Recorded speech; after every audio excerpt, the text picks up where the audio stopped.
Qualquer assunto relacionado à sexualidade é um tabu, então não se fala. Porque o sexo é uma coisa que tem que ser reprimida. Em última instância, né? Sexo é pecado, a menos que você seja casado, então quaisquer coisas ligadas a esse assunto, elas têm que ser simplesmente rechaçadas e reprimidas. Quando você fala pela puberdade, tem um lado físico e o lado da consciência, da psicologia. E o lado físico é muito difícil lá dentro.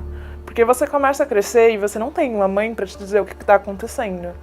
E mesmo quando eu vinha pra casa e minha mãe tentava falar no assunto, eu não queria falar naquilo, porque aquilo era sujo, aquilo era prosaico. Então tudo ali é muito difícil. Eu lembro que quando começou a crescer, o corpo começa a se formar e tudo mais, eu tinha muita vergonha, muita. Começar a usar a sutiã pra mim foi algo assim, eu chorava dentro do banheiro. Eu pegava a faixa e amarrava no peito pra não aparecer, porque eu tinha escutado de uma eremita mais velha que ter peitos grandes era feio porque deformava o hábito. Então eu via minha família, todo mundo com muito, eu falava, meu Deus do céu, o que eu vou fazer, sabe? Enrolava faixa pra esconder, pra não deixar crescer e tudo mais, e é tudo muito difícil. Quando você fala em, por exemplo, pegar absorvente lá dentro, é uma missão impossível. Ficava escondido, você não podia deixar ninguém ver que você tá pegando, você não podia, não tinha espaço pra você ter cólica lá dentro. É frescura, sabe? E fora que você não tem coragem de falar, porque aquilo é sujo, sabe? O corpo pra gente era algo muito vergonhoso. Quando eu fui morar na sede de São Carlos, o encarregado tinha uns 50 e poucos anos. Uma das atividades que eles tinham era estudar francês, porque as pessoas... O fundador achava que francês era a melhor língua, a língua mais nobre, é isso e aquilo, então as pessoas estudavam francês. Ele começou a me isolar e eu ficava estudando sozinho.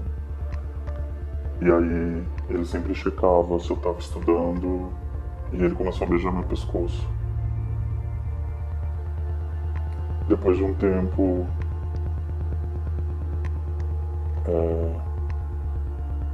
ele começou a me abraçar muito. E eu não tenho exatamente a noção cronológica de evolução, mas ele me levava pro quarto dele e ele me masturbava. Ele dizia que aquilo era uma proteção para eu saber como funcionava, porque ele falava que se eu ficasse molhado seria pecado. E ele fez isso por um bom tempo. E aí depois o Plínio morreu em 95 e eles me mandaram pra Joinville. E um dos caras que moravam lá era instrutor de karatê, porque existia uma prática de ensinar karatê para os jovens nas atividades aos domingos. Porque karatê era uma coisa que deixava as pessoas, os homens, mais fortes, e isso se distanciava de uma imagem mais delicada de homem. Eu odiava fazer. Eu sempre odiei fazer. Mas tinha que fazer. E a casa de Joinville tinha muita gente muito jovem morando lá. Inclusive gente da minha idade, e às vezes não tinha cama para todo mundo, principalmente aos finais de semana. E esse cara começou a me acordar de noite.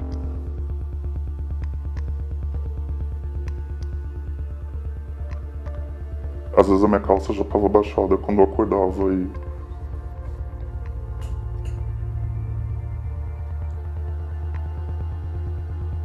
ele me dedava ou me masturbava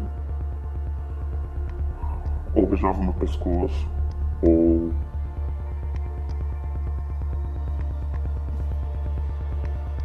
por meses, sempre que ele tinha uma oportunidade. E depois de um tempo, esse tipo de atividade começou, acho que, a ficar um pouco mais evidente. E aí eles me mandaram para o Rio de Janeiro. Era uma casa com outro perfil também, mas que seguia mais ou menos as mesmas regras de todas as casas. Eu fazia atividades e eu percebia que o encarregado de lá tinha mais cuidado em me vigiar do que em relação aos outros. Só que eu não percebia na época que eu era, quem eu sou hoje. Eu acho que eu sempre fui gay. Eu nunca me tornei gay por causa dos arautos, mas eu era um pouco mais delicado do que os outros caras, então eles sempre pegavam mais pesado no karatê comigo e eles sempre me colocavam pra fazer algumas coisas mais pesadas, achando que isso fosse me tornar homem. Eles me pediram de aprender violino, porque era uma coisa que eu queria fazer muito. Um outro cara de lá que dormia no mesmo quarto, e eu acho que ele não tinha esse perfil, talvez ele não tivesse esse perfil de abusador, mas ele tinha muito mais cuidado que os outros, mas fazia as mesmas coisas. E aí eu fui pra Recife. O encarregado de Recife também ficava mais de olho em mim do que os outros, e as coisas pareciam estar bem lá. Mas aí eu comecei a conversar com um amigo meu. Eles tinham um sistema muito rudimentar de e-mail, em que você tinha mensagens codificadas que chegavam por uma internet de escada, e daí você descodificava aquilo e lia.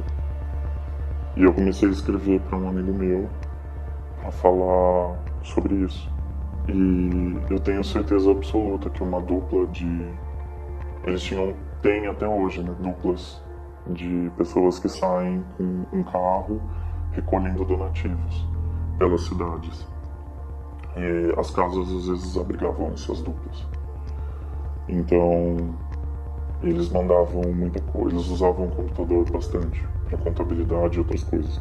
E eu tenho certeza que ele leu esse e-mail, porque ele era de São Paulo. E isso acabou parando no João. E o João me mandou embora. Nunca perguntaram absolutamente nada, e eu lembro que minha mãe me ligou chorando e perguntando se eu tinha problemas com a castidade. E aí eu entendi que a culpa era minha.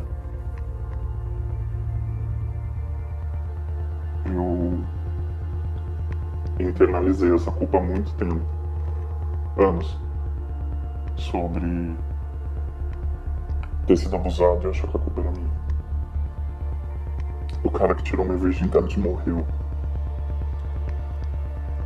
Foi um dia muito feliz pra mim.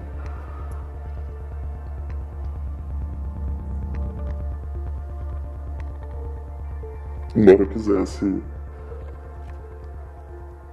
depois da terapia, que eles ouvissem ou pagassem pelo que eles fizeram, mas